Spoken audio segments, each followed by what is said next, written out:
মাওবাদী বাহিনী দল মাওবাদী বাহিনী দলক নেতৃত্ব প্ৰদান কৰিছে লেফটেনেণ্ট কমাণ্ডাৰ পুষ্পাৰাম পাটৰ আৰু লেফটেনেণ্ট কমাণ্ডাৰ অবিনাশ দেউৰী।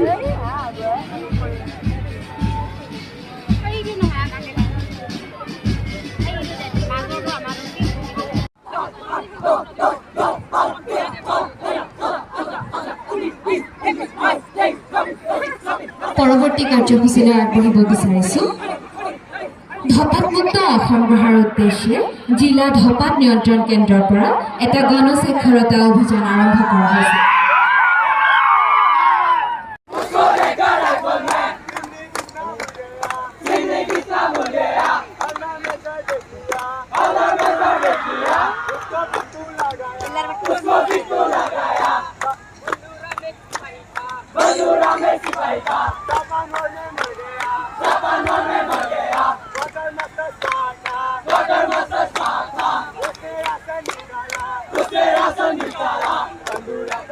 বঁটা বিতৰণ কাৰ্যসূচী ইমানতে অন্ত পৰিছে।